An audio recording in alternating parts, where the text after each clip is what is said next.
The rain didn't fall in Seattle. It hung suspended in the air like a judgment, cold and patient, waiting to soak through everything it touched. Catherine Ashford sat in her Honda Civic outside the iron gates of Sterling Manor, watching the wipers lose their battle against the downpour. Beyond the gates, the estate rose like a mausoleum for the living, all-weathered stone and creeping ivy windows, dark as blind eyes. She checked her reflection in the rearview mirror. Shadows pooled under green eyes that had witnessed too many 12-hour shifts in Chicago General's trauma bay. Hair pulled back in a severe bun, professional and unforgiving. The scar along her jawline caught the dim light, a thin white line where a patient high on bath salts had caught her with a scalpel 2 years back. 18 stitches and a permanent reminder to always keep one hand free. She appeared nothing like the kind of nurse wealthy families hired for private duty care. She appeared like someone who had survived something brutal, which was exactly correct. The personnel file sat on the passenger seat. Colonel Dalton Sterling, 62 years old, former SEAL Team 6 commander. Catastrophic injuries sustained during an ambush in Kandahar province 18 months prior. 60% burn coverage on the left side of his body. Shrapnel fragments embedded near the C5 vertebra. Traumatic brain injury manifesting in severe aggression and paranoia. 4 nurses in 3 weeks. The most recent had lasted 36 hours before fleeing the estate in hysterics. The compensation was $2,500 weekly, triple the standard rate, enough to finally clear the debt collectors circling her late brother's estate, enough to prevent the bank from foreclosing on the house where she'd grown up, where Ethan had grown up, where their mother had died of cancer when Kit was 16 and Ethan was 12. Enough to get close to Senator Clifford Aldridge. The gate buzzed open before she could press the intercom. Security cameras tracked her progress up the winding gravel drive. She counted 3 men in dark suits positioned around the ground's earpieces, visible postures rigid with military bearing. Not gardeners, not maintenance staff, private contractors, the kind of security you employed when you had secrets to protect. She parked near the main entrance. The front door swung open before she reached it. A young woman in scrubs stumbled out, mascara streaming down her cheeks in black rivers, designer bag clutched to her chest like armor. "Don't!" the girl screamed when she spotted Kit. "Don't go in there! He's not human! He's a monster!" She shoved past Kit and sprinted toward a waiting Uber, nearly twisting her ankle on the wet gravel. The car peeled away, red taillights vanishing into the rain like dying embers. Kit tightened her grip on her duffel bag and climbed the stone steps. Dr. Nathan Pierce waited in the foyer, short, impeccably dressed in a suit that probably cost more than Kit's monthly rent. Beard trimmed with surgical precision, eyes that moved constantly, assessing, calculating, never quite landing on anything for more than a heartbeat. "Miss Ashford," he said, extending a hand. The palm was damp and cold, like touching raw fish. "I see our previous employee didn't provide much of a recommendation." "I've worked trauma at Chicago General," Kit replied. Her voice emerged flat, professional, revealing nothing. "I've had patients try to bite off my fingers. A crying nurse doesn't frighten me." Pierce's smile was tight and patronizing, like he was humoring a child. "Colonel Sterling is unique. He's a decorated war hero, a SEAL team commander, but the injuries he sustained have left him volatile. We maintain him on a carefully managed regimen of pain medication and sedatives to keep him stable." I reviewed the file. "Did you tie him?" Pierce stepped closer, lowering his voice to something almost conspiratorial. "The file mentions PTSD and traumatic brain injury. The reality is that Dalton Sterling is dangerous. He refuses physical therapy. He refuses basic hygiene assistance. He throws objects. He's broken 2 nurses' wrists and given another a concussion. Your job isn't to rehabilitate him, Miss Ashford. Your job is to keep him alive and keep him quiet while the family decides what to do with him." The family. Senator Clifford Aldridge, the uncle who appeared at every military funding hearing, every defense appropriations committee, pushing through billions for contractors like Blackstone Defense. The uncle who had sent a condolence card when Ethan died. The uncle whose name appeared on every dead end Kit had hit, trying to discover why her brother really died. "I understand the protocols," Kit lied smoothly. "Good." Pierce handed her a key card. The plastic felt heavier than it should, weighted with unspoken threats. "West Wing, top floor, room 4B. You're the 5th nurse this month, Miss Ashford. I suggest you last longer than the others." The grand staircase curved upward into shadows. The air grew colder as she climbed, temperature dropping degree by degree. The West Wing was silent, almost airless windows covered with heavy blackout curtains that blocked even the gray Seattle daylight. It smelled of antiseptic and old dust and something metallic underneath, like rust or dried blood. She reached the double doors at the end of the hallway. Room 4B, her hand moved to her pocket, touching the small recording device hidden inside her watch. She'd paid $900 for it on a website that didn't ask questions. It resembled a normal fitness tracker. It recorded everything within 15 feet. She didn't knock.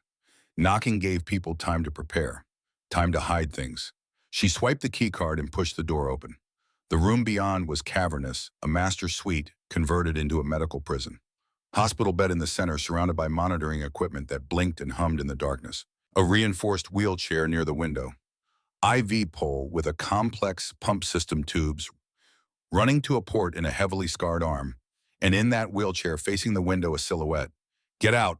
The voice emerged from somewhere deep, like gravel grinding in a cement mixer. Raw, damaged, vibrating with barely controlled violence. Kit didn't retreat. She stepped inside and let the door click shut behind her. She dropped her duffel bag on the floor with a heavy thud that echoed in the silence. "I'm not the maid, Colonel," she said, projecting her voice clearly across the room. "And I'm not the girl who just ran out of here crying. My name is Catherine. It's 1400 hours. Time for vitals." The wheelchair rotated slowly. Manual controls, she noted, not electric. He possessed the strength to move it himself despite his injuries. For a moment, her professional composure fractured.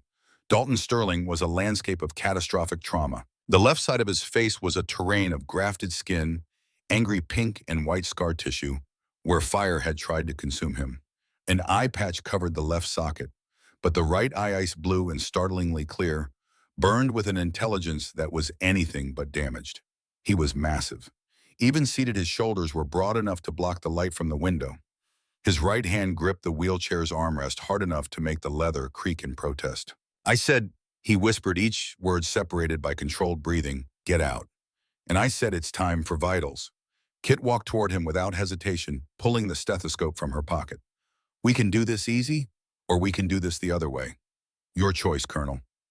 Sterling's hand moved with frightening speed. He grabbed the heavy crystal tumbler from the side table and hurled it at her head. Not a warning throw, a kill shot. Kit had been anticipating it. She'd studied the incident reports. She dropped to one knee, letting the tumbler sail over her shoulder. It exploded against the doorframe behind her, crystal shards raining down on the carpet like shrapnel. She remained on one knee for 3 deliberate seconds, long enough to let him see she wasn't afraid. Then she rose, brushing a piece of glass off her scrub top with casual indifference. "Waterford crystal," she said calmly. "Tacky, but expensive. You want to throw the lamp next, or can we get your blood pressure done?" Sterling stared at her. The rage in his eye didn't vanish, but something flickered behind it. Confusion. Maybe curiosity. No one had ever dodged before. No one had ever stayed. "Who the hell are you?" he rasped. "I'm the nurse who needs this paycheck," Kit replied, stepping into his personal space without hesitation. "So you can try to kill me if you want, but the paperwork will be a nightmare for your uncle." "Arm out, Colonel." His eye narrowed dangerously. For a long moment, she thought he might actually swing at her. Her body tensed, ready to use his momentum against him, ready to pin his arm to the chair, the way she'd been trained in the mandatory violence de-escalation courses every trauma nurse had to pass. Then he extended his right arm. She wrapped the blood pressure cuff around his bicep. The muscle beneath remained solid, still powerful despite months of forced inactivity. Heat radiated from his skin. Fever or rage or both. The reading came back elevated, 160/95. Dangerously high for someone supposedly at rest. "When did you last eat?" she asked. Silence. "When did you last sleep?" More silence. She moved around him, examining the IV pump. The label read analgesic compound, broad spectrum. No specific drug names, no dosage information. Just a generic label in a locked biometric panel that only authorized personnel could access. The fluid in the bag was clear, slightly viscous. She'd worked with pain medications for 6 years. She knew what morphine resembled, what fentanyl resembled, what every major analgesic resembled when it ran through an IV line. This didn't match any of them. Her phone was in her pocket. She angled her body to block Sterling's view and took 3 quick photographs of the pump, the label, the fluid bag. Then she slipped the phone back into her scrubs. "The machine," Sterling said quietly. His voice had changed, less rage, more exhaustion. "Every 4 hours, like clockwork. Pain medication. That's what they call it. What do you call it?" He turned to face her fully, and she saw something in that ice-blue eye that made her chest tighten. Not anger, recognition. Like he knew exactly what she was doing here. like he could see straight through her. Poison, he whispered. The first 3 days were a war of attrition. Sterling tested her in every way a patient could test a nurse. He refused meals. She left the food and said nothing, understanding that forcing the issue would only entrench his resistance.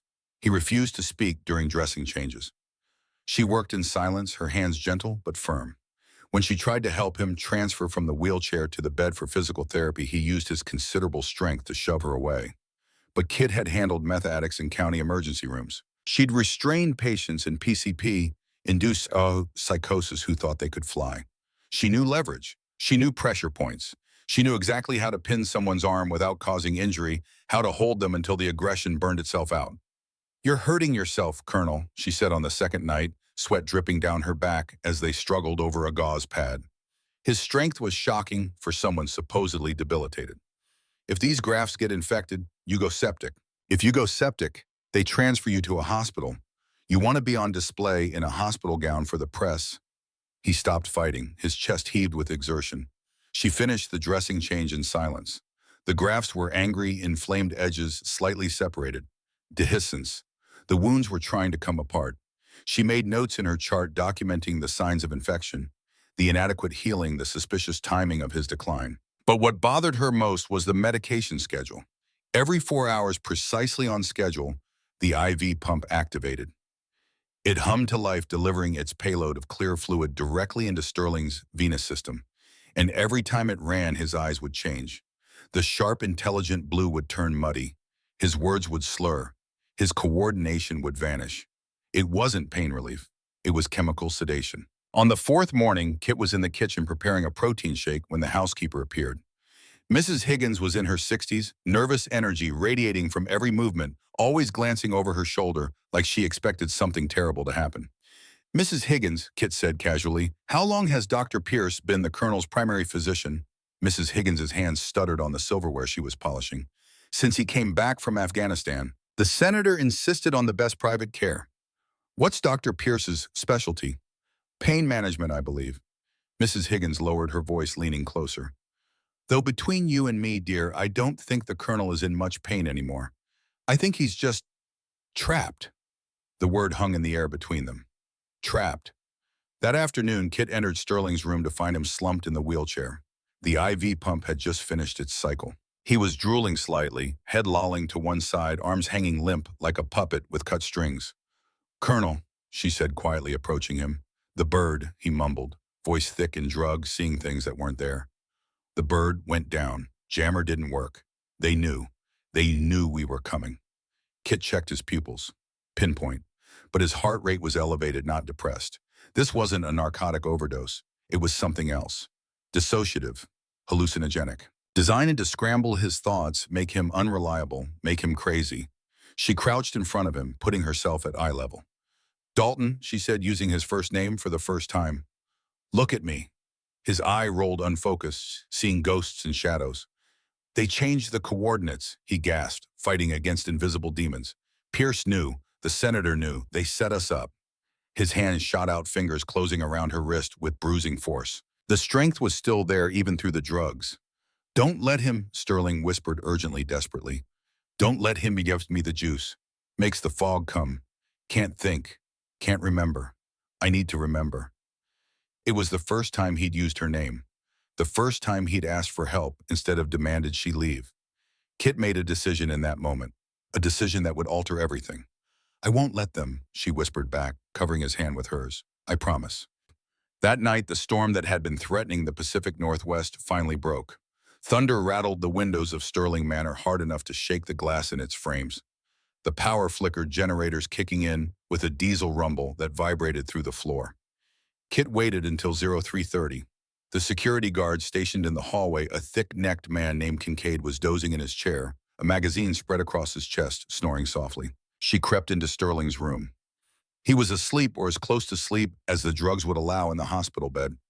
The IV pump hummed quietly, preparing for the 4 a.m. dose. Kit pulled a sterile syringe and vial from her pocket. She'd taken them from the medical supply closet earlier, tucking them into her scrubs during an inventory check. With steady hands trained by 6 years in trauma surgery, she disconnected the IV tubing from Sterling's port just long enough to draw 5 cubic centimeters of the clear fluid into the syringe. She squirted it into the vial and capped it tightly, hiding it in her bra where no one would think to search. Then she did something dangerous. She found the manual flow regulator on the tubing the wheel meant for emergency adjustments. She turned it slowly, carefully, reducing the drip rate by half. The pump wouldn't alarm. It would still deliver fluid, but Sterling would only receive 50% of the dose. She settled into the corner armchair, watching him, waiting to see what happened when the chemical fog began to lift. By 0600, the storm was raging at full force. Rain lashed the windows like thrown gravel. Kit had dozed off her head, dropping forward, exhaustion finally catching up to her. She woke to a sound, not a groan, the rhythmic sound of effort, exertion, controlled breathing. She blinked, rubbing her eyes, trying to orient herself. Dalton Sterling was out of bed. He was on the floor, using the edge of the heavy oak desk to pull his body weight up, doing modified pull-ups. His arms trembled with the strain. Sweat poured down his face, but his movements were fluid, sharp, controlled. The fog was gone. He saw her watching and stopped. Slowly, painfully, he turned to face her. The eye that met hers was clear, ice blue, cold, predatory. The eye of a warrior, not a patient. "You messed with the machine," he said, not a question, a statement of fact delivered with absolute certainty. Kit stood slowly, keeping her hands visible and non-threatening. "I reduced the flow rate by half." "Why?" "Because you're not in pain, Colonel. You're being sedated. And I want to know what." Sterling stared at her for a long moment, assessing, calculating. Then he reached under the mattress and pulled out a jagged piece of metal. A shard from the crystal vase he'd thrown at her on the first day. He'd kept it, sharpened it against the bed frame over weeks. Made a weapon. "You have no idea what you just walked into, Catherine," he said quietly, voice heavy with warning. "But if you want to live, you need to pack your bag and leave now." "I'm not leaving. They will kill you." "Who?" "The people who pay your salary." The tension in the room shifted instantly. Patient and nurse disappeared. What remained was soldier and civilian standing in a combat zone, trying to decide if they were allies or enemies. "You need to explain," Kit said, crossing her arms. "I just risked my license and my safety to clear your head." "You owe me the truth." Sterling pulled himself into the wheelchair with a grunt of effort.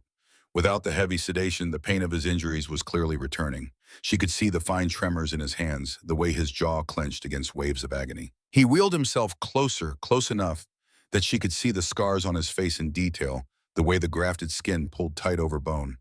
"My team didn't just get hit by a lucky RPG," Sterling said, his voice dropping to barely above a whisper. "We were on a Black Ops mission in Kandahar, retrieval operation.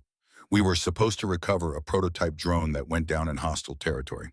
He paused, his eye distant, seeing something 18 months in the past. "But when we got there, the drone wasn't the only thing we found. There were crates, shipping containers, all marked with the logo of Blackstone Defense." Kit's blood went cold. Blackstone, the contractor Senator Aldridge had been lobbying for. The contractor her brother Ethan had mentioned in his letters home from deployment. "We opened one of the crates." Sterling continued, each word measured and deliberate. "It wasn't supplies. It was heroin. Pure uncut, packed in kilo bricks inside false bottom weapon cases. Blackstone was using military cargo routes to smuggle narcotics out of Afghanistan." "Jesus Christ." "We called it in. Standard protocol. Reported what we found up the chain of command." His hands clenched on the wheelchair, arms knuckles going white. 10 minutes later, we were hit. Not by Taliban, by professionals. Mercenaries. They knew exactly where we were. They had our coordinates, our comm frequencies, everything. Your uncle, Senator Aldridge, sits on the board of directors for Blackstone Defense. Has for 15 years. Sterling's voice was hollow, emptied of emotion by the weight of betrayal. "I lost 6 men in that ambush. Burned alive, shot, blown apart. I took shrapnel and fire trying to drag them out. Woke up 3 weeks later in Germany, and when I tried to report what I'd seen, Dr. Pierce appeared." Kit felt the pieces falling into place like tumblers in a lock. "He told you it was a delusion. Said the TB had scrambled my memories, put me on a therapeutic regimen to help me recover." Sterling gestured at the IV pump with disgust. "That's what this is. Chemical lobotomy. Keep me crazy so nobody believes me. Keep me weak so I can't leave. Keep me quiet so I can't talk." He stared at his hands, scarred and trembling. "I've been trying to build strength during the lucid windows, but they were getting shorter. Harder to hold on to, until last night." Kit paced the room, her mind racing through possibilities and risks. "We need to get you out of here. We need to go to the police." Sterling let out a dry, bitter laugh that held no humor. The police chief plays golf with my uncle every Thursday. The security team downstairs, all Blackstone contractors. We're in a prison, Catherine. A very expensive, very well-guarded prison. Then we call the FBI. Phone lines are monitored. Cell jammer in the library. Why do you think you haven't had service since you got here? Kit checked her phone. No signal, no data, nothing but a useless black mirror. The walls were closing in. Okay, she said, falling back on her triage training. Assess, prioritize, act. If we can't call out and we can't drive out past the gate security, we need evidence. Something so damning they can't ignore it. My uncle's study, Sterling said immediately. East Wing. He keeps files on everyone. Leverage, insurance, Blackstone payment records. If I can get proof of the connection, documented evidence of the smuggling operation, we can bring him down. You can barely walk, which is why you're going. Kit stared at him. You want me to break into a senator's private office? I want you to survive, and I want justice for my men who died. Sterling's voice was steel. The study is on the ground floor past the library. There's a safe behind the portrait of his late wife. Digital keypad. The code is the date of his first election. May 17th, 1998, 051798. Kit pulled out her phone, typing the numbers into her notes, even though she had no signal. Muscle memory, documentation. If Kincaid or any of the guards see you, Sterling said, gripping her hand tightly, they won't hesitate. You're not a nurse to them. You're a loose end, a liability to be eliminated. I'll be careful. He reached into the hidden compartment in his wheelchair, pulling out the glass shard wrapped in torn bedsheet. An improvised shiv, crude but effective. He held it out to her. Kit stared at the weapon, then at Sterling's intense blue eye. She took it. I'll be back, she said. She slipped out of the room like a ghost. The hallway was dark, lit only by emergency lighting that cast long shadows. The storm outside was deafening thunder, masking her footsteps on the carpet. She moved toward the main staircase, staying close to the walls, using the shadows for cover. She could hear a television playing somewhere below. Voices, laughter, the normal sounds of people who had no idea what was happening upstairs. The East Wing smelled different. Expensive cigars and lemon polish and old leather. The scent of power and privilege. She found the study doors, locked as expected. Kit pulled a bobby pin from her hair. She wasn't a professional thief, but she'd locked herself out of her apartment enough times in college to learn the basics. She worked the pin into the tumbler, feeling for the catch using the technique Ethan had taught her one night when she'd lost her keys. It took 3 minutes that felt like 3 hours. Click.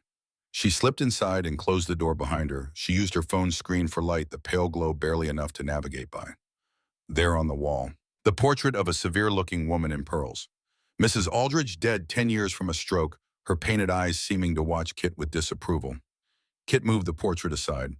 The safe was exactly where Sterling said it would be. Digital keypad, LED lights, glowing red like demon eyes. She punched in the code, 051798. The light turned green. Inside, stacks of cash bound with rubber bands, a black leather ledger, USB drives, documents in manila folders. Kit grabbed the ledger, flipping it open. Her hands shook as she read. Payment, Blackstone Logistics, $4.5 million. Shipment, farm equipment, Kandahar Province. Payment, Blackstone Defense, $8.2 million. Security consultation, Senator Aldridge, personal account. Page after page, 15 years of payments, billions of dollars moving through shell corporations, dummy accounts, offshore holdings. A paper trail of corruption so extensive, it was almost incomprehensible. And there near the back, a file marked Witness Elimination. Kit opened it with trembling fingers. Corporal Ethan James Ashford, United States Marine Corps, $50,000. Method staged overdose. Her vision blurred. Her brother. They'd murdered her brother and made it look like addiction. Made it look like weakness. Made it look like he'd given up. Jesus Christ, she whispered, tears streaming down her face. The lights in the study flooded on. Kit spun around, clutching the ledger to her chest. Dr. Nathan Pierce stood in the doorway. He wasn't smiling anymore. In his hand, he held a syringe filled with clear liquid, the same liquid that had been poisoning Sterling for 6 months. Behind him, Kincaid.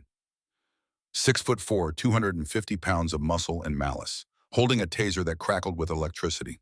I told you, Miss Ashford, Pierce said, his voice smooth and cold as a scalpel. I told you to just keep the colonel comfortable.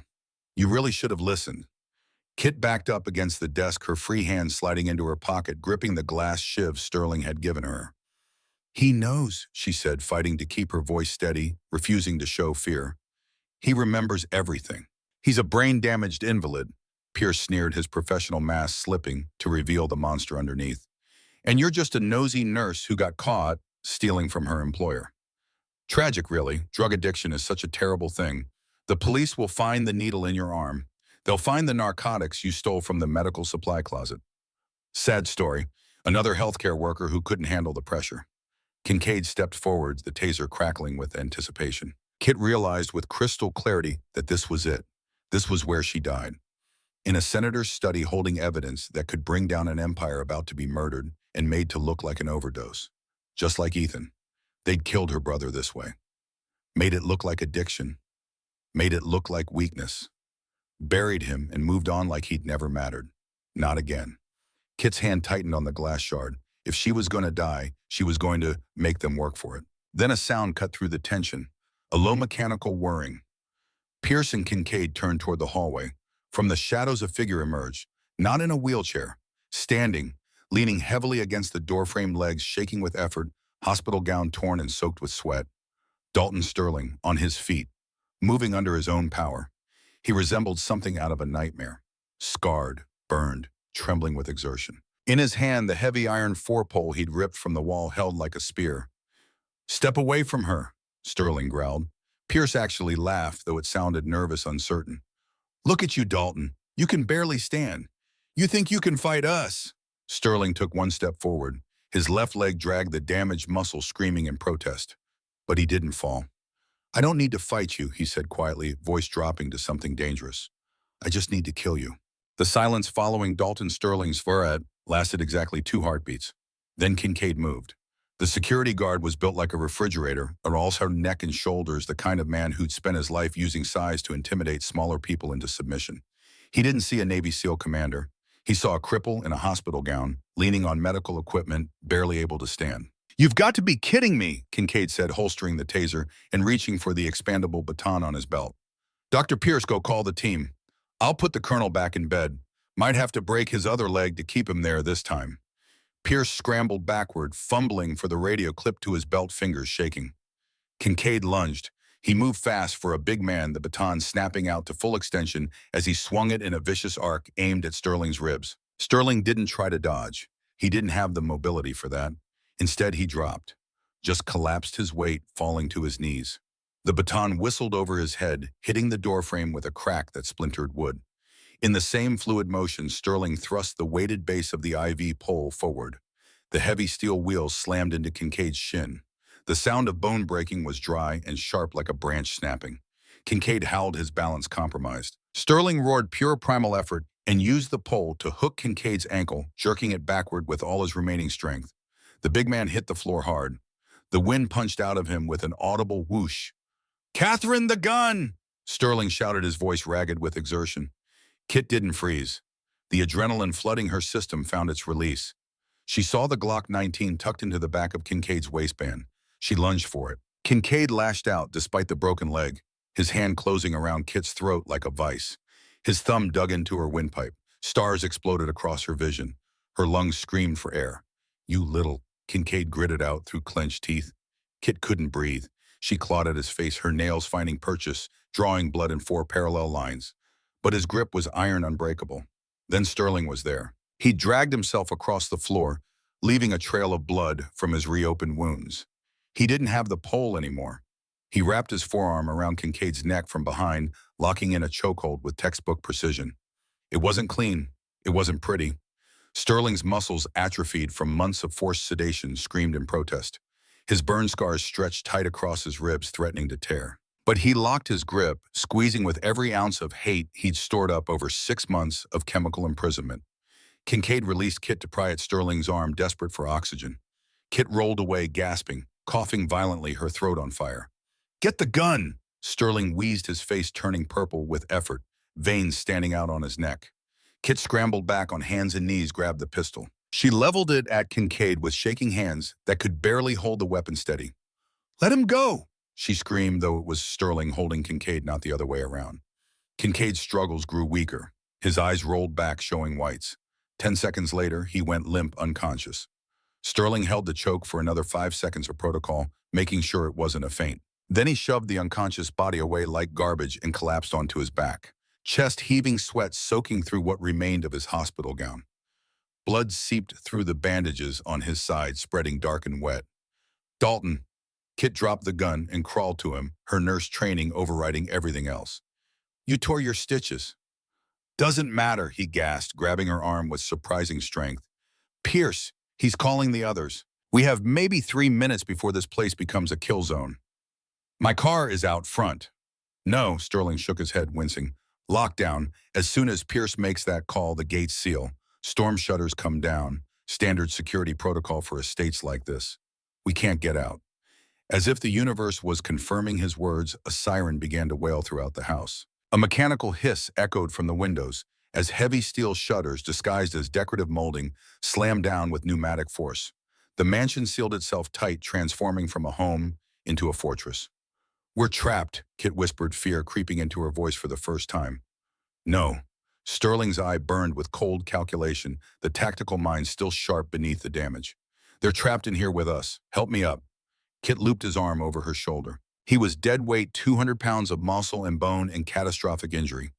She gritted her teeth and hoisted him upright, her legs trembling with the effort. "Where are we going?" she asked.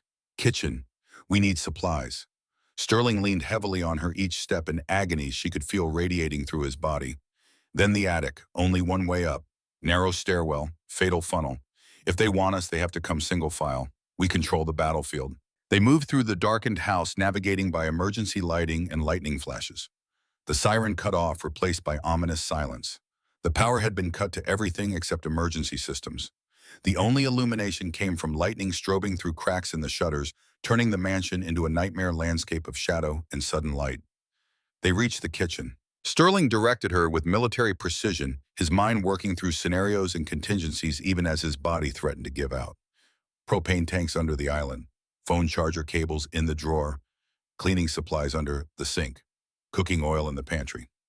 Kit gathered what he asked for, not understanding, yet trusting his experience. "What are we doing? Making it expensive to kill us." Sterling pulled himself onto a counter stool, breathing hard. "Your brother, the Marine. Did he teach you anything useful?" Kit paused, memories flooding back. "Ethan taught me to shoot.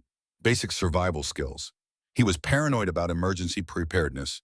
Made me practice knots, shelter building, fire starting. Drove me crazy at the time. Smart man. Show me what he taught you about knots." Over the next 10 minutes, Sterling talked Kit through creating improvised explosive devices from household materials. Propane tank with strip but phone wire wrapped around the valve connected to a cell phone detonator. Bleach mixed with ammonia in sealed bottles for makeshift gas grenades. Cooking oil spread across the hardwood floor near doorways to create slip hazards. "Where did you learn this?" Kit asked, her hands working automatically, muscle memory from Ethan's training taking over.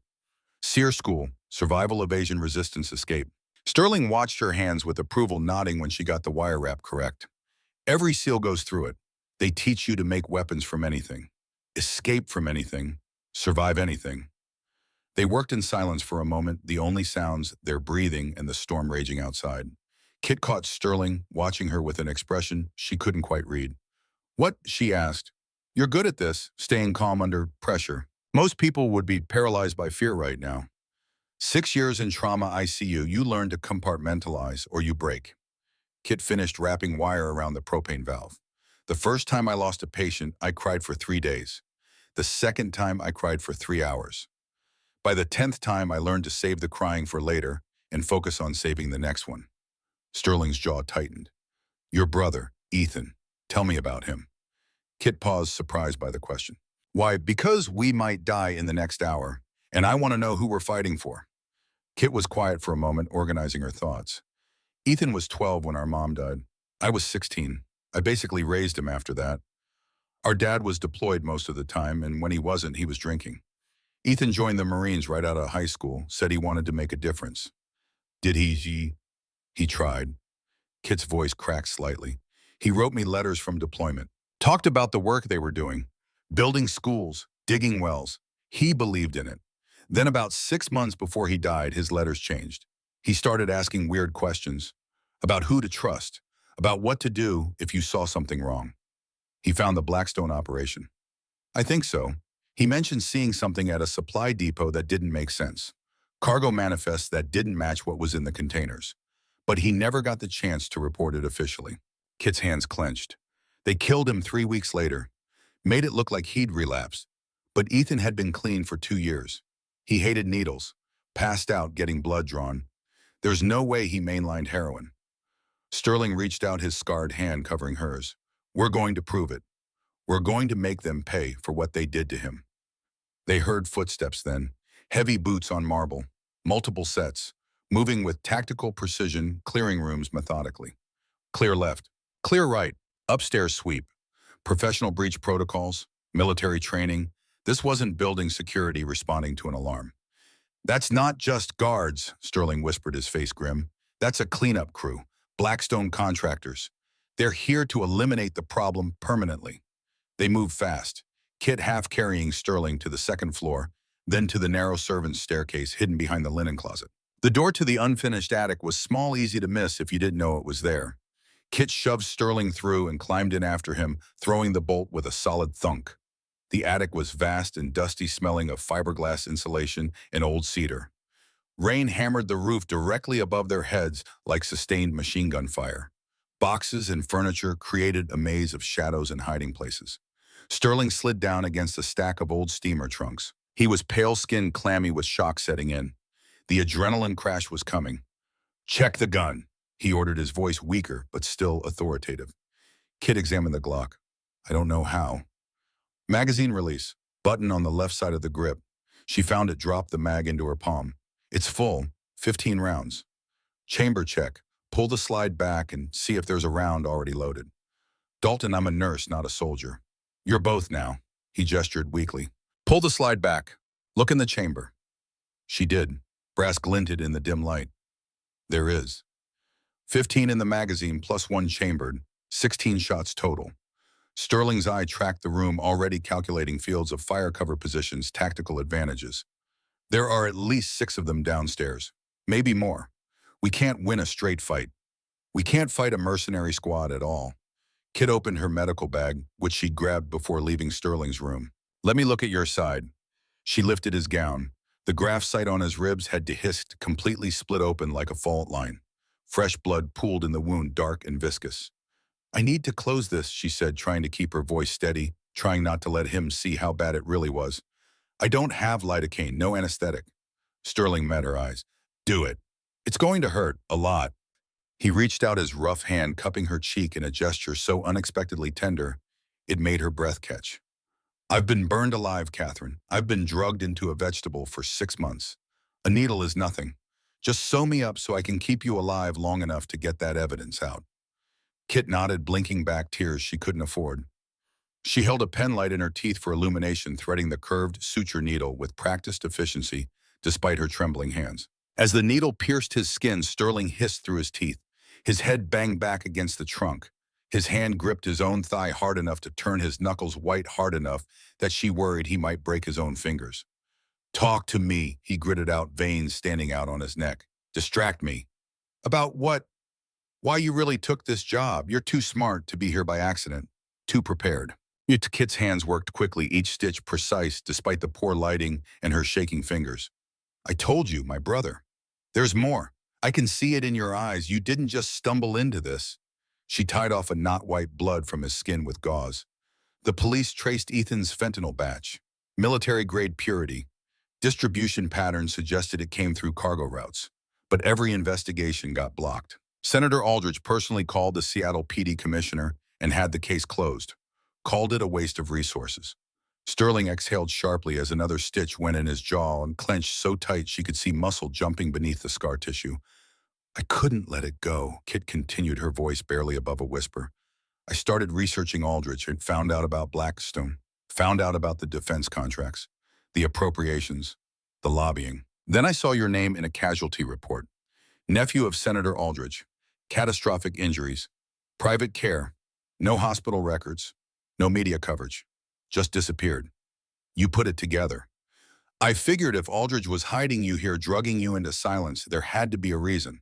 So I applied for the job, forged some references, made myself look desperate enough that they wouldn't look too closely. She tied off the final stitch taping gauze over the wound. I didn't expect to actually give a damn about you. Sterling's hand found hers in the darkness, gripping it tightly. Your brother would be proud of you. My brother is dead. Kit's voice cracked, the tears finally breaking through. And the men who killed him are downstairs coming to kill us. Then we make sure they join him in hell. Below them, floorboards creaked. The mercenaries were sweeping the second floor, moving methodically, checking every room. Sterling pointed to a heavy oak wardrobe near the attic entrance. Push that in front of the door. Create a barricade. Kit shoved the wardrobe. It scraped across the floor with a sound that seemed deafening in the silence. She positioned it in front of the door, creating an obstacle. Won't stop them, Sterling said, his tactical mind working through scenarios. But it'll slow them down. They'll have to breach it. Use explosives probably. That gives us warning. And then we create chaos. Sterling gestured to a box of old Christmas ornaments in the corner. Glass bulbs, the old kind. Break them. Spread the shards on the floor in front of the entrance. Won't hurt them through tactical boots, but the noise will tell us exactly where they're stepping. Kit smashed the ornaments, scattering a glittering minefield of glass across the floorboards.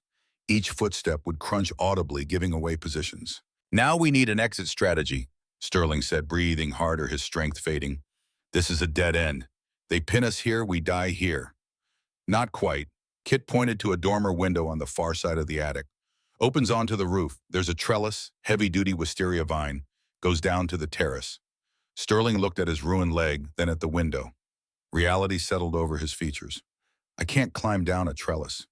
You won't have to climb. Kit pointed to a coil of mountaineering rope hanging on the wall, part of some old camping equipment, stored and forgotten. We rappel. I'll set the anchor. Ethan made me practice rope work until I could do it in my sleep. You know how to set a proper anchor? Girl Scouts. Then Ethan made me do it again with military-grade technique. He was paranoid about being prepared for anything. She gave Sterling a grim smile. Turns out his paranoia was justified. Before they could move, a deafening boom shook the floor. The attic door splintered, the wood frame cracking. The wardrobe rocked violently but held its position. Breaching charge! Sterling shouted over the ringing in their ears. Get back! A second explosion blew the door hinges off completely. The heavy wardrobe tipped forward, crashing onto the attic floor with a thunderous impact that shook dust from the rafters. Through the smoke and debris, tactical flashlight beams cut through the darkness like searchlights. Suppressive fire, a voice commanded. Bullets chewed through drywall and wood, punching holes in the walls around them, sending splinters flying. Kit screamed, covering her head, instinct overriding training. Sterling grabbed her, pulling her behind a stack of old mattresses, using his body to shield her from the incoming fire. Don't shoot yet, Sterling hissed in her ear, his breath hot against her skin. Wait for a clear target. Make every shot count. A figure stepped through the smoke, combat boots crunching on broken glass with each step. The sound was loud and clear, exactly as Sterling had predicted. Sterling didn't have a gun, but he had the element of surprise and a lifetime of unconventional warfare training. He grabbed an old can of paint thinner from the shelf beside him and hurled it into the darkness with precision. It hit the lead mercenary in the chest with a hollow thunk, the liquid sloshing inside. Flash out, Sterling yelled, though he had no flashbang, relying on trained responses and muscle memory. The mercenary flinched, dropping into a defensive crouch, trained response overriding rational thought. Kit popped up from behind the mattress. She didn't aim carefully. She just pointed the Glock in the direction of the flashlight beam and pulled the trigger. Bang! Bang! The recoil shocked her, the gun jumping in her hands like a living thing. The shots went wild. One hit a wooden beam, sending splinters flying. Another shattered a mirror, the glass exploding in a cascade of shards. But it was enough. The mercenaries dove for cover, their tactical discipline kicking in. Go to the window, Sterling commanded, throwing a heavy antique lamp toward the breach point to keep their heads down. Move, Kit scrambled to the window on hands and knees, threw the latch, pushed it open. Wind and rain roared into the attic, instantly soaking everything, turning the dust to mud. She tied the rope around a structural beam with a bowline knot, exactly the way Ethan had taught her during their camping trips. Double-checked it, tugged hard, it held firm. You first, she yelled over the storm. No way in hell. You're the liability right now, Kit. Get down there so you can cover me when I descend. Sterling was right and Kit knew it. She hated it, but she knew it. She wrapped the rope around her waist in a hasty harness, the technique coming back from years-old muscle memory. She slid out the window. The descent was nightmare fuel. Her hands burned on the rope. Rain blinded her, filling her mouth and nose. Lightning flashed, illuminating the drop to the terrace 30 feet below, making her stomach lurch. But her knots held. Ethan's training held. She hit the terrace hard, rolling to absorb the impact the way Ethan had taught her. Pain shot through her ankle, white hot and immediate. Sprained, maybe broken, but she could still move. She looked up through the rain. Dalton, go. Sterling was climbing out the window when a hand grabbed his ankle. Dr. Pierce. The doctor had come up with the assault team, his professional detachment replaced by desperate fear. His glasses were gone, face twisted in rage and terror. You ruined everything, Pierce shrieked, dragging Sterling back inside with surprising strength born of panic. Everything. Sterling lost his grip on the window frame. He fell back onto the attic floor with a grunt of pain. The gun slid away into the shadows, lost in the chaos. Pierce straddled him, hands going for his throat, fingers digging into the scarred flesh. He wasn't a soldier, wasn't trained in combat, but he was a man possessed by the terror of what would happen if he failed, if his carefully constructed life came crashing down. I'll kill you, Pierce screamed, spittle flying from his lips. I'll fix this. The senator will. Sterling couldn't breathe. He was too weak, too damaged. The fight with Kincaid had taken everything he had left. He flailed, hands searching the floor desperately, finding nothing but dust and debris. His fingers brushed something cold. Metal. The paint thinner can he had thrown earlier. The lid had popped off in the impact, the liquid sloshing inside. Sterling grabbed it and swung it upward with the last of his strength, splashing the chemical liquid directly into Pierce's eyes. Pierce shrieked a sound of pure agony, letting go of Sterling's throat to claw at his burning face. He stumbled backward, blind screaming. Sterling didn't wait. He launched himself out the window, grabbing the rope, ignoring the fire in his side as stitches tore again. He slid down fast, too fast, friction burning his hands, hitting the terrace in a barely controlled fall that sent fresh pains shooting through his damaged leg. Kit was there instantly, pulling him up. Pierce, blinded, chemical burns to the corneas. Sterling wiped rain from his face, breathing hard. Let's move before he recovers enough to call for backup. They were outside now, in the garden. The storm was at its peak, a biblical deluge. Thunder drowned out the shouts from the attic window above. Where now? Kit asked, supporting Sterling's weight as best she could. Greenhouse. Sterling pointed to a glass structure near the property edge, barely visible through the rain. We need to flank them, and I need a real weapon. Something better than furniture. They limped towards the greenhouse, each step agony for both of them. Inside, the sound of rain on glass was deafening, almost overwhelming. It smelled of earth and fertilizer, and growing things incongruously peaceful. Sterling moved to the tool storage area, moving on pure will, now his body running on fumes. He grabbed heavy pruning shears and a long-handled shovel. He broke the shovel handle over his knee with a sharp crack, creating a weighted club. Primitive, he muttered, testing the weight muscle memory from decades of training taking over. But effective. Dalton, Kit whispered, urgently grabbing head arm. Look. Through the greenhouse glass walls, they saw headlights cutting through the rain like searchlights. A black SUV was tearing up the driveway, engine roaring, smashing through the closed iron gates. Metal screamed as the gates gave way. The vehicle screeched to a halt in front of the main house. A man stepped out. Trench coat. Umbrella that seemed useless against the gale, already turning inside out. Is that? Kit squinted through the rain and darkness. You know, Senator Aldridge, Sterling said, his voice dropping to absolute zero, all emotion stripped away. He didn't trust Pierce to finish the job. Came to supervise the cleanup personally. The senator was shouting at mercenaries who were running out of the house, gesturing wildly, his careful political persona completely gone. He appeared furious, scared. A man watching his empire crumble in real time. This ends tonight, Sterling said quietly. We can't escape, Kit said, reality settling over her. They have the perimeter secured. If we run into the woods, they'll hunt us, with thermal optics. Dogs, probably. We won't last an hour. So we don't run. Sterling turned to face her, his eye burning with cold determination. We go back inside. That's insane. The jammer is in the library, right? The one blocking cell signals. Kit's eyes widened as she understood. Yes. The mercenaries are outside dealing with the senator. The house is mostly empty right now. Sterling's tactical mind was working through the problem, seeing angles and opportunities. If we disable the jammer, can you broadcast the evidence? I can email the ledger photos to the FBI, the press, everyone. One click and it goes to 40 different addresses.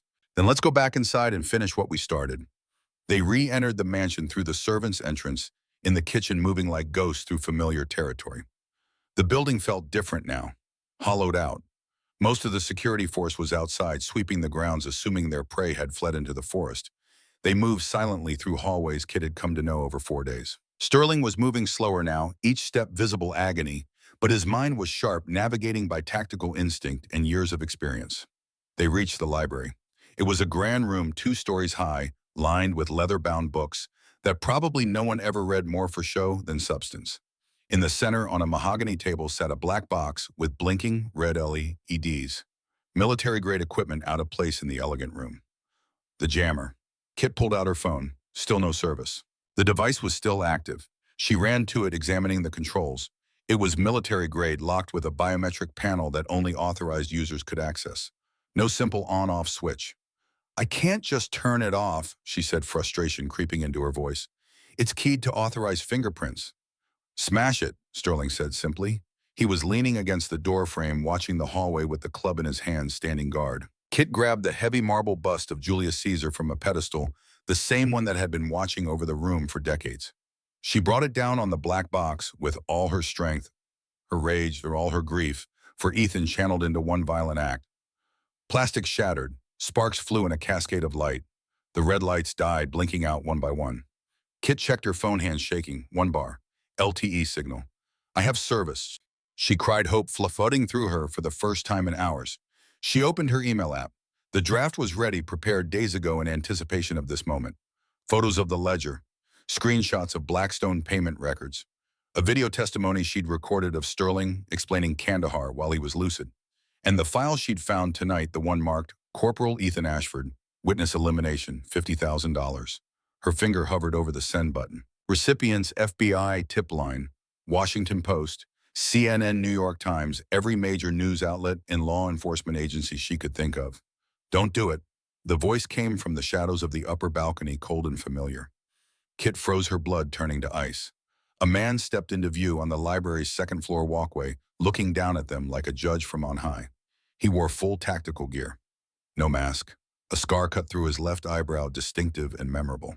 Sterling's entire body went rigid. The club dropped from his hand, clattering on the floor, the sound echoing in the sudden silence. "Briggs," Sterling breathed. The word came out, broken, shattered. "Cole." "Hey, Commander." Cole Briggs said, his voice casual, almost friendly. He held a suppressed AR-15, the weapon aimed with professional ease at Kit's chest. "Long time no see." Sterling stared at the man on the balcony like he was seeing a ghost rise from a grave. "You died. Kandahar. I saw you die." The RPG. The explosion. "You saw an explosion," Briggs corrected, walking slowly down the spiral staircase, weapon never wavering, every movement controlled and practiced. "You assumed I was in it, but you know what they say about assumptions, boss. They make an ass out of you and me." Kit felt the world tilting, reality shifting beneath her feet. This was Sterling's second in command, his brother in arms, the man he'd served with for 8 years, trusted with his life.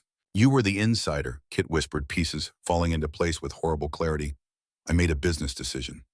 Briggs shrugged, the gesture casual, almost apologetic. "Blackstone pays better than the Navy. Retirement plan is significantly better too. No more deployments, no more sand, no more getting shot at for patriotism, and a pension that won't cover rent." "You set up the ambush," Sterling said softly, each word measured, controlled, holding back an ocean of emotion. "You killed Miller. You killed Johnson. You killed our brothers. Collateral damage, acceptable losses in the larger strategic picture." Briggs reached the bottom of the stairs, standing 15 feet away, the perfect distance for engagement. "But you, Hawk, you were supposed to die too. You're like a cockroach, just won't stay down no matter how hard you get stepped on." He gestured with the rifle toward Kit. "Senator Aldridge is outside. He's willing to offer you a deal, Commander. We blame the nurse here. Say she's a radical who drugged you, forged the ledger, fabricated the whole conspiracy. You go back to being the decorated war hero. We send you to a nice Swiss clinic. You live the good life. Get proper treatment. Maybe even walk again." "And Catherine?" Sterling asked, his voice flat, already knowing the answer. "Catherine has a tragic accident tonight. House fire, carbon monoxide, very sad. Another healthcare worker who couldn't handle the stress." Briggs's smile didn't reach his eyes. "Your choice, Commander. Live as a hero or die as a conspiracy theorist. Either way, this ends tonight. Sterling looked at Kit. She was holding the phone, her thumb trembling over the send button. Upload progress bar 0%. Waiting for her command, waiting to expose everything. Do it, Catherine, Sterling said quietly with absolute certainty. You press that button, Briggs warned, finger tightening on the trigger, and I drop you before the upload bar hits 10%. You know I can do it? You trained me yourself. It was a standoff. Kit knew how data transmission worked.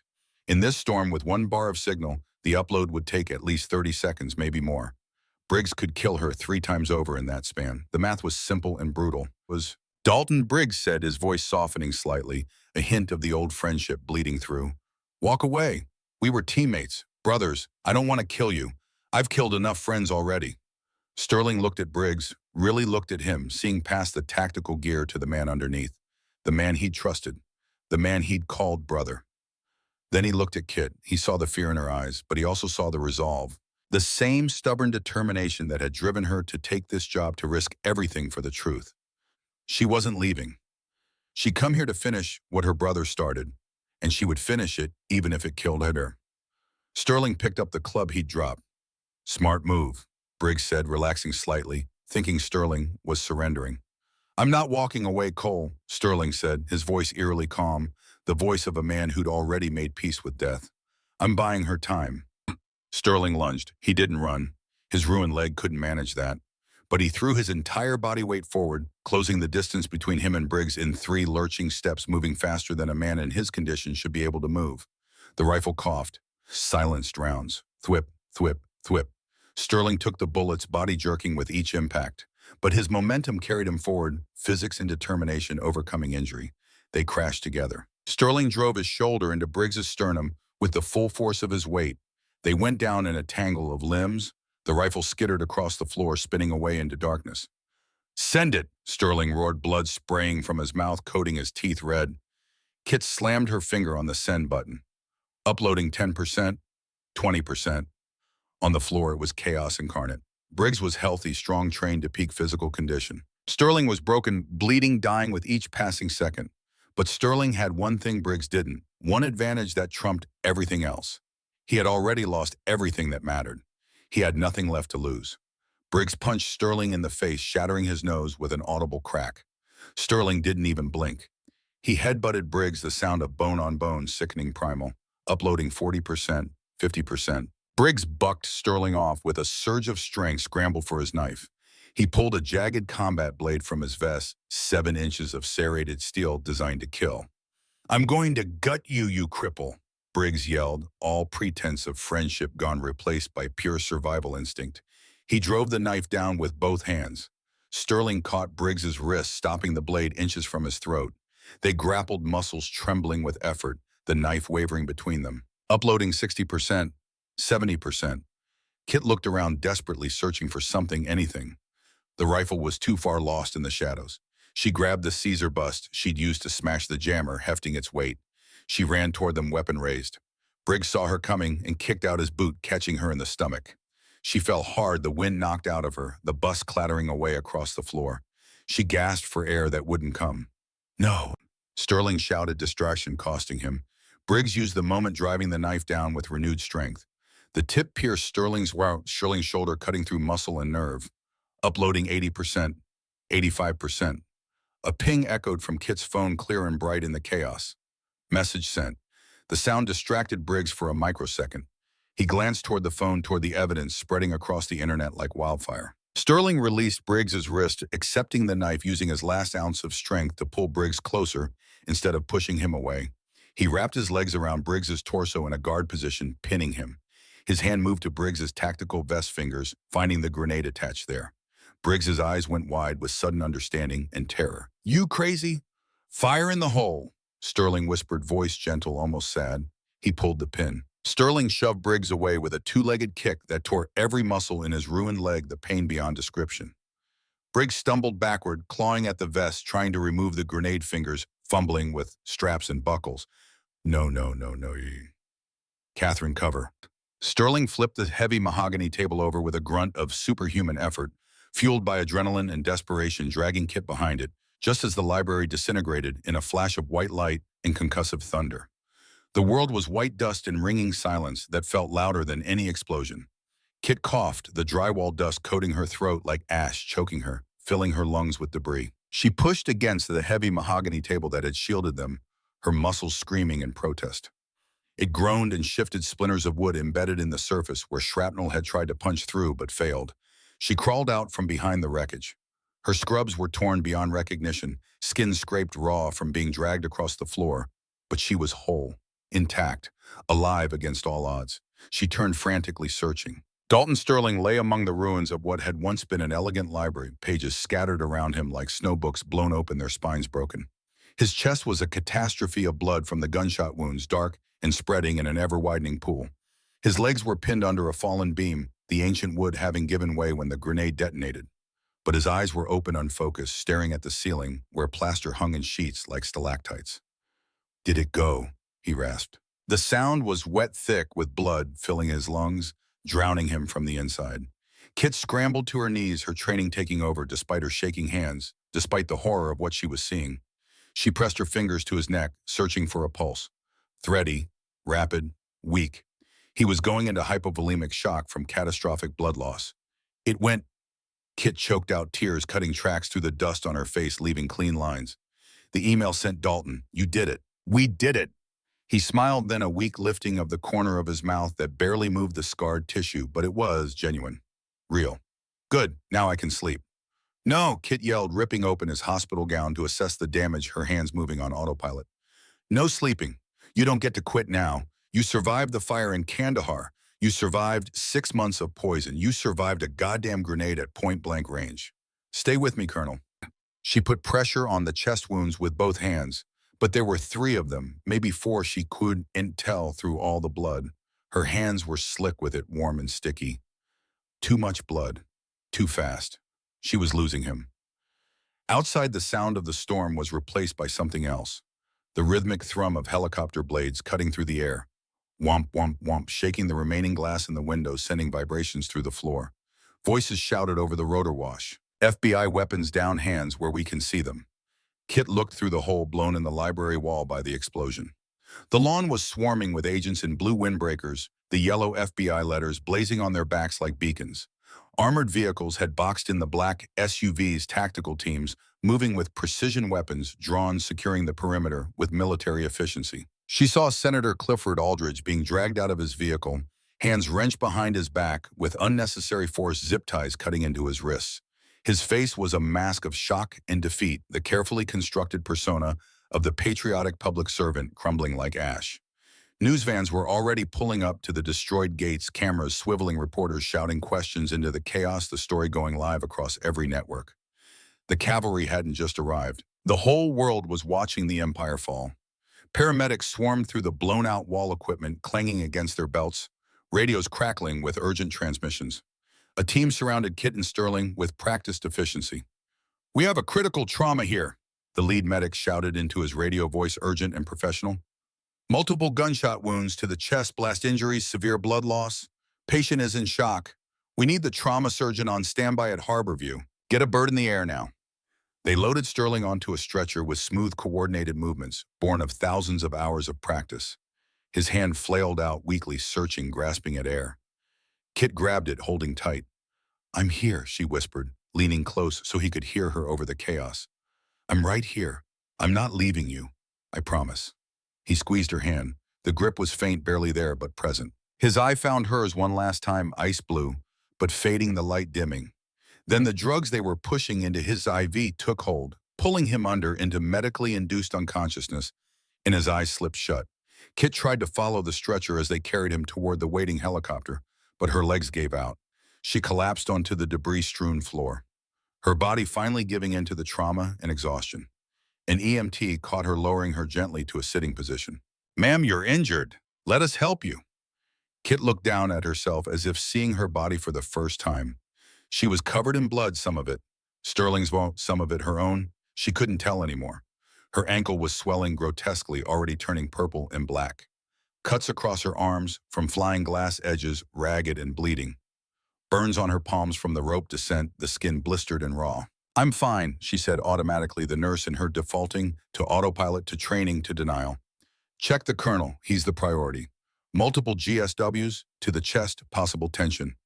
Pneumothorax, significant blood loss. Ma'am, you're going into shock. We need to get you to the hospital. The world tilted sideways. The adrenaline that had been holding her together for the last 4 hours drained away all at once like water from a broken dam. She heard herself from a distance, giving them Sterling's vitals from memory, explaining the chest wounds in clinical detail, the compromised lung function, the dehisced surgical site that had been bleeding for hours. Then everything went black and she fell into the void. Kit woke to fluorescent lights and the smell of antiseptic, sharp and chemical. For a confused moment, she thought she was back at Chicago General, starting another shift about to check on her patients. Then the pain hit crashing over her like a wave.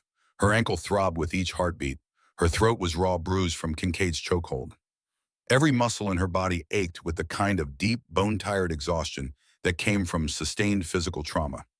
She was in a hospital bed. Harborview Medical Center, according to the logo on the whiteboard mounted to the wall. An IV ran into her left arm, the tape pulling at her skin. Monitors beeped steadily beside her, tracking vitals that appeared normal despite everything. A man sat in the chair by the window, late 40s, dark suit that screamed federal agent FBI and credentials clipped to his belt. He was reading through a thick file, making notes in the margins with a pen. "Ms. Ashford," he said when he noticed her eyes open, looking up from his paperwork. "I'm Special Agent Marcus Webb. How are you feeling?" Kit's voice came out as a croak, her throat damaged. "Sterling. Where's Colonel Sterling?" "In surgery, has been for the last 8 hours." Webb closed the file, setting it aside. The trauma surgeon said if you hadn't kept pressure on those chest wounds during the initial response, he would have bled out before we arrived. You saved his life, Ms. Ashford. Is he going to make it? Too early to tell. They're repairing damage to his left lung, removing bullet fragments that were millimeters from his heart, closing the wounds. It's touch and go. Webb leaned forward, his expression serious. But that's not why I'm here. I need to ask you some questions about tonight, about everything that happened. Kit struggled to sit up, wincing, as pain shot through her ankle. What kind of questions? The kind that will put Senator Aldridge and everyone connected to Blackstone Defense behind bars for the rest of their natural lives. Webb pulled out a recording device, setting it on the bedside table. Everything you say is voluntary. You can have a lawyer present if you want. But I need you to understand something. The email you sent tonight went to 47 different news agencies and law enforcement offices. You just blew open the biggest military corruption case in U.S. history. We need your testimony to make the charges stick. Kit looked at the recording device, then at Webb's face. She saw determination there. Resolve. This was a man who wanted justice, not just convictions. "My brother," she said quietly. "Corporal Ethan Ashford.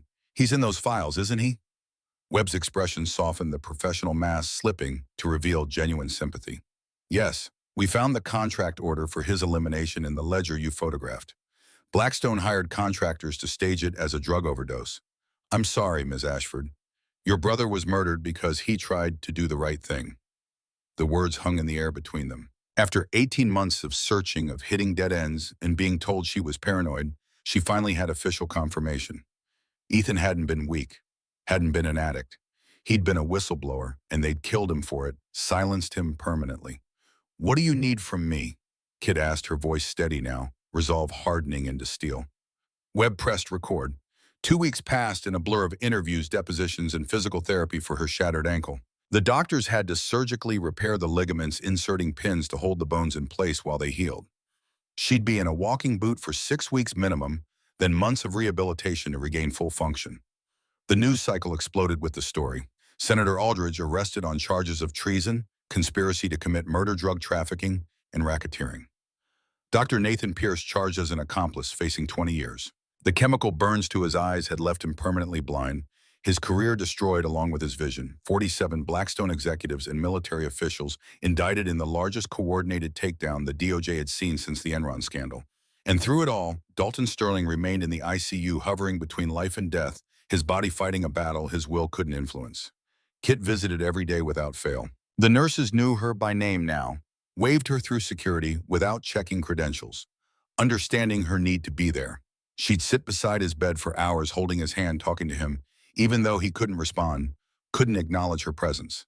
She told him about the investigation, about the arrests, about how his testimony combined with the evidence she'd sent was dismantling the entire network brick by brick. On the 15th day, his eye opened. Kit was reading aloud from the Washington Post an article about the congressional hearings that had been launched, multiple committees investigating the depth of the corruption. She didn't notice at first, focused on the words. Then she felt his hand move in hers, a slight pressure. She looked up. Dalton Sterling was awake. The ventilator tube had been removed the day before. He was breathing on his own oxygen cannula in his nose, chest rising and falling with steady rhythm. His eye tracked her face, focusing with effort. "Hey," she whispered, squeezing his hand gently, relief flooding through her. "Welcome back." His voice was barely audible, damaged from the intubation and trauma. "How long?" "2 weeks. You coded twice in surgery. The doctors said you're the most stubborn patient they've ever treated. They actually used the word miraculous in your chart." Briggs, Kit's expression darkened, the grief still fresh and sharp. "Didn't make it. The grenade killed him instantly. There wasn't enough left to—" She trailed off, unable to finish the sentence. Sterling's eye closed. A single tear tracked down his scarred cheek, cutting a path through the healing tissue. "He was my brother. Before he was a traitor, he was my brother. 8 years we served together." "I know," Kit said softly, understanding the complexity of grief and betrayal mixed together. "I'm sorry you had to be the one to end it. I'm sorry it came to that." They sat in silence for a moment, the only sound the steady beep of monitors and the hiss of oxygen. Then Sterling looked at her again, his gaze more focused. "Your brother. Agent Webb told me about the elimination order, about the murder." "They murdered him," Kit said, her voice steady now. The tears already cried, the grief processed into determination. "Made it look like an overdose. But now everyone knows the truth. Ethan's name is going to be cleared. He's going to be recognized as the whistleblower. He was honored for his courage. He'd be proud of you. He'd be proud of both of us." An FBI agent appeared in the doorway. Not Webb this time. A woman, 50s, steel gray hair pulled back severely, the kind of person who'd climbed the ranks through sheer competence and refusal to compromise. Deputy Director Sarah Vance. "Colonel Sterling," she said, her voice carrying natural authority. "I'm Deputy Director Vance. When you're ready and the doctors clear you, we'd like your formal testimony for the trial. But there's something you should know first, something we discovered during the investigation." She handed Kit a folder. Kit opened it, scanning the contents. DNA analysis reports, paternity test, court documents. "We ran genetic testing on Cole Briggs's remains." Vance explained, her tone clinical and professional. "Standard procedure for identifying bodies in complex crime scenes." The results were unexpected, to say the least. Kit read the report, her eyes widening with each line. Cole Briggs was Senator Aldridge's biological son. Illegitimate child from an affair 33 years ago. Vance confirmed, her expression grim. Aldridge paid child support through a shell company, kept it completely quiet. When Briggs entered the military, Aldridge saw an opportunity.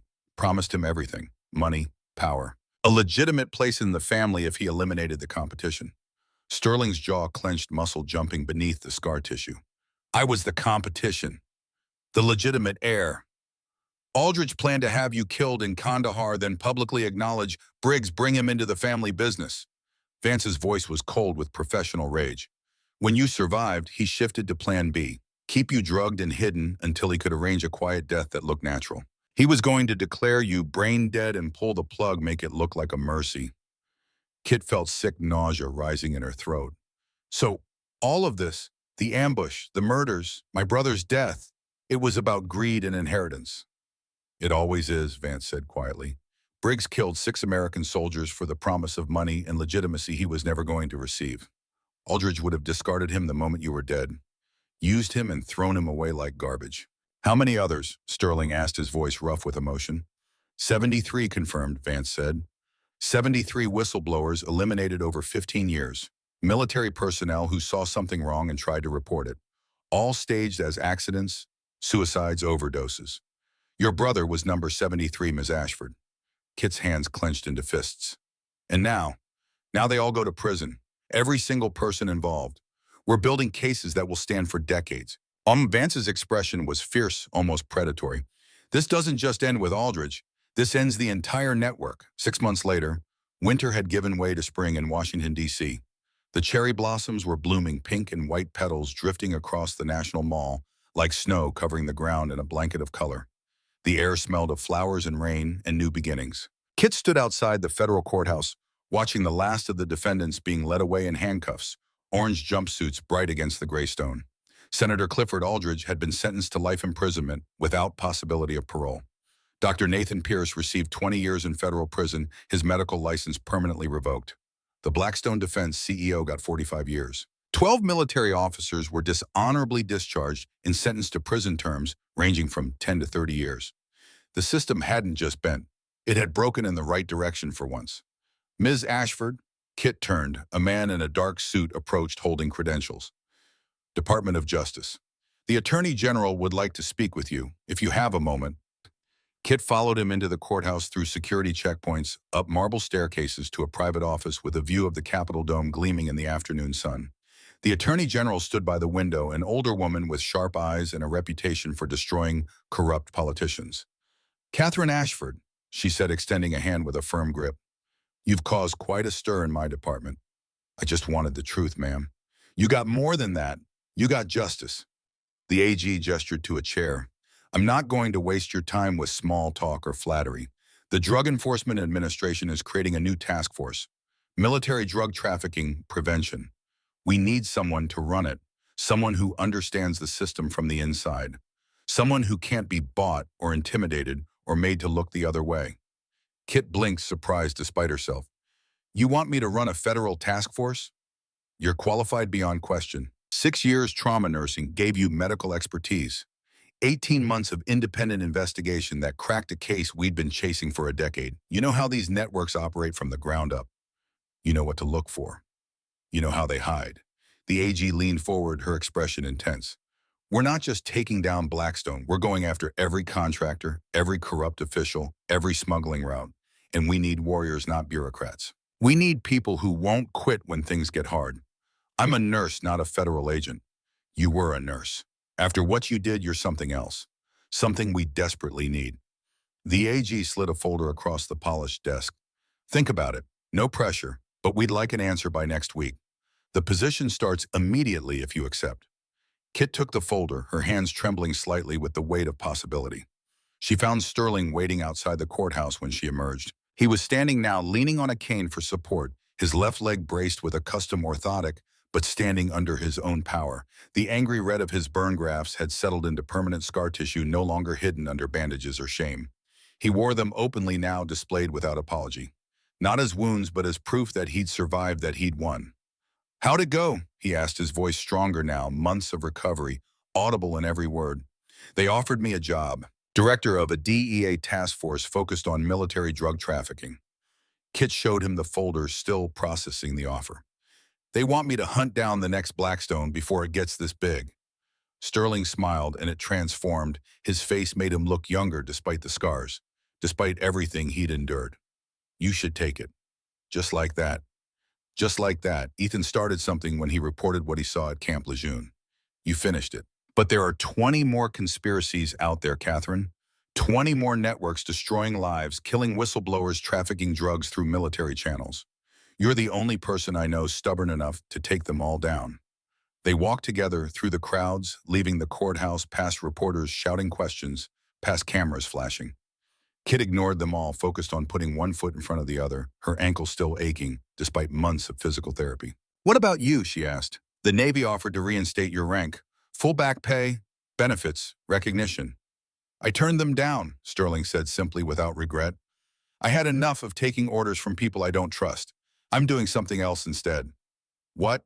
He handed her a business card. Sterling Security Consulting, specializing in whistleblower protection and corporate investigation. You're going private. Someone has to protect the people brave enough to come forward. I figured, after everything, I'm uniquely qualified for the job. Sterling's expression turned serious, the lightness fading. And I was hoping you'd let me consult on your cases. Pro bono, of course. Can't have the DEA thinking I'm on the payroll. Kit laughed, the first real laugh she'd had in months, the sound surprising her with its genuineness. You want to keep working together? We make a good team. You're the brains with the federal authority. I'm the scarred, intimidating muscle with the tactical expertise.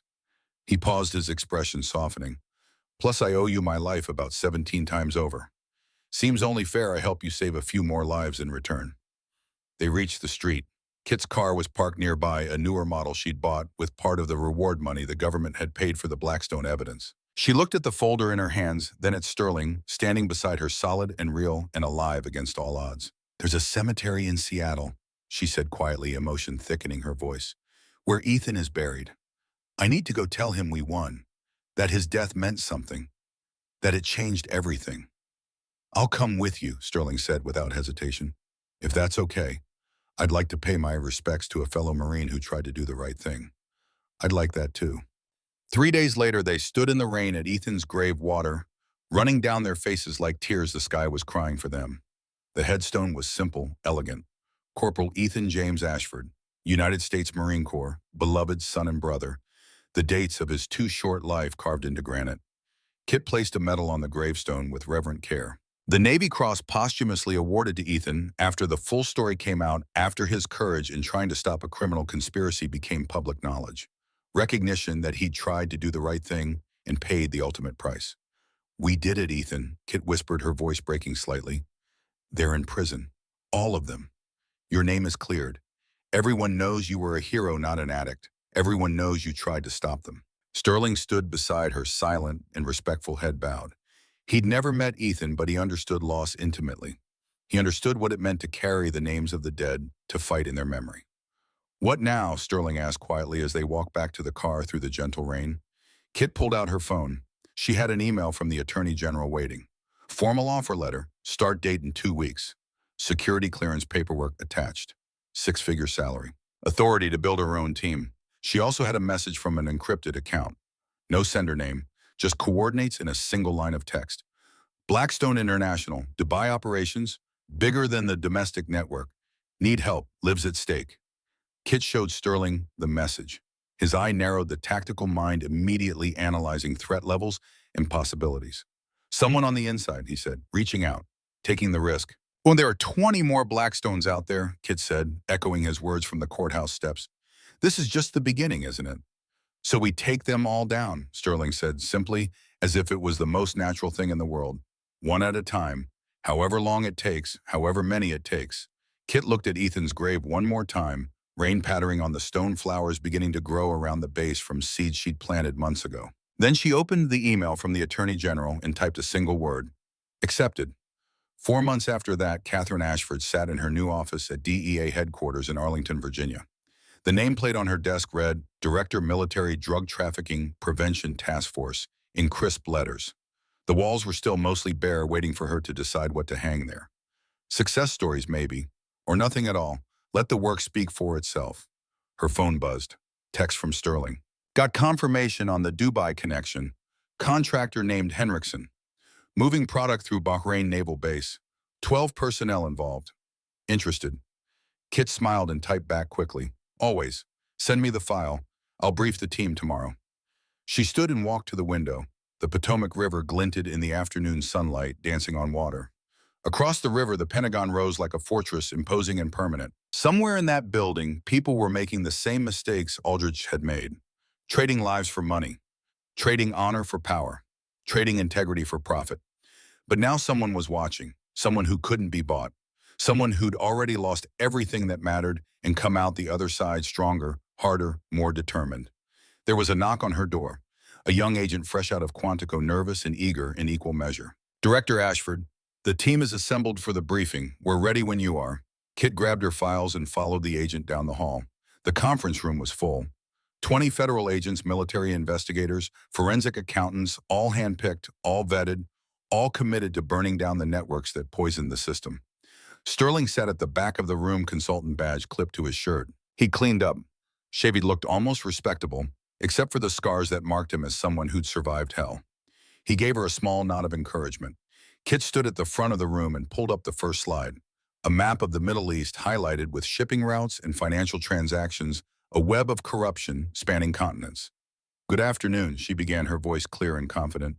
"My name is Catherine Ashford. 18 months ago, my brother was murdered for trying to expose military corruption.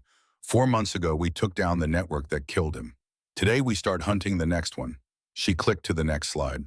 Photos of Blackstone International executives' cargo manifests that didn't match reality, bank transfers in the millions. "This is bigger than Blackstone Defense. This is a global operation moving $8 billion in narcotics annually through military supply chains. They've been operating for 15 years across 4 continents.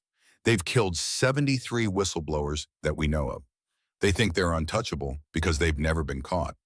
Kit looked around the room at the young faces, at the determined expressions, at people who'd joined law enforcement to make a difference, not to shuffle papers. They're wrong, she said quietly but with absolute conviction. We're going to find them. We're going to expose them. And we're going to make sure every single person involved spends the rest of their life in prison where they belong.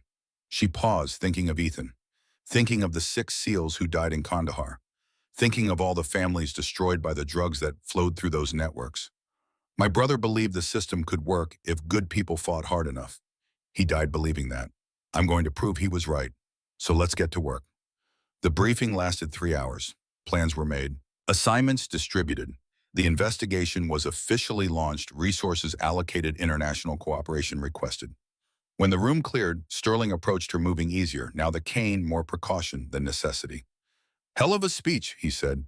Think it'll work, taking down an international conspiracy from a government office with bureaucratic oversight and political constraints. Sterling considered the question seriously. 6 months ago, you were a nurse sneaking into a senator's study to steal evidence. Now you're running a federal task force with unlimited resources and legal authority. I'd say your odds have improved significantly. Kit laughed, the sound coming easier now, the grief processed into purpose. When you put it that way. They walked out together toward the parking garage, the sun setting over the Potomac, painting the sky in shades of orange and purple. Dalton, the Kit said as they reached her car, why are you really doing this? You could retire, take your pension, disappear, live quietly. You don't owe anyone anything anymore. Sterling was quiet for a long moment, choosing his words carefully. When I was in that wheelchair, drugged out of my mind, watching the world through a chemical fog, I thought I was done. Finished. A relic everyone wanted to forget. He looked at her, his ice blue eye clear and focused. You gave me a reason to fight. You proved that one person doing the right thing despite the cost can change everything. I'm not ready to stop fighting. Not when there's still work to do. Not when there are still people who need someone to stand up for them. Kit understood completely. It wasn't about revenge anymore. It wasn't even about justice, not really. It was about purpose, about mattering, about making sure the people who died hadn't died for nothing. Then let's keep fighting, she said simply.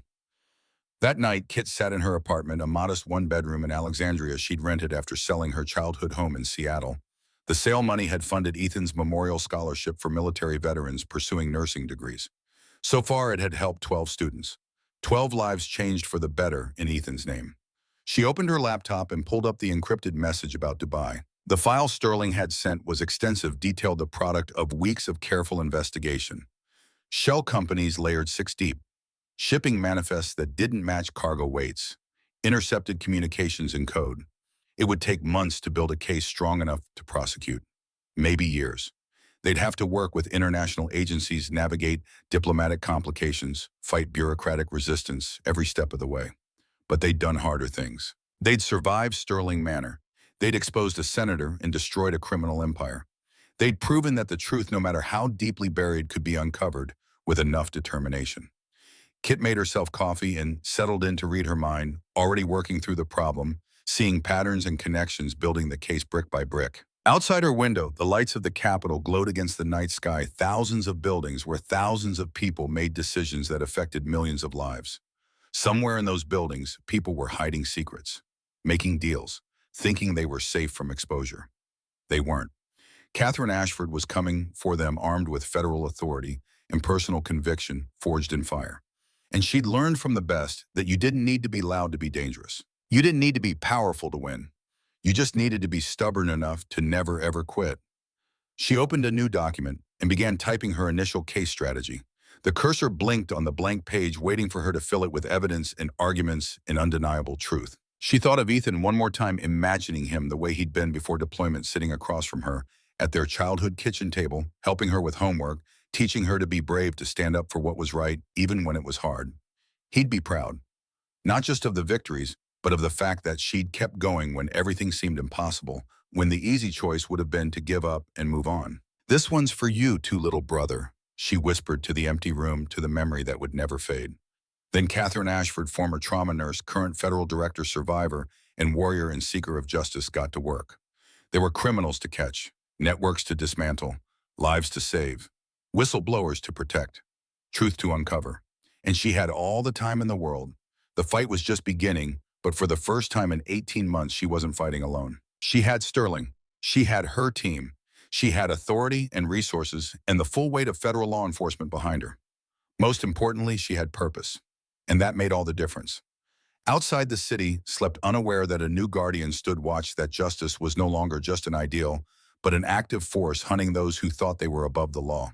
Somewhere in Dubai, criminals were about to discover what countless others had learned the hard way. Catherine Ashford didn't quit. She didn't compromise. And she never ever forgot. The empire had fallen. The next one was already in her sights. And this time she was ready.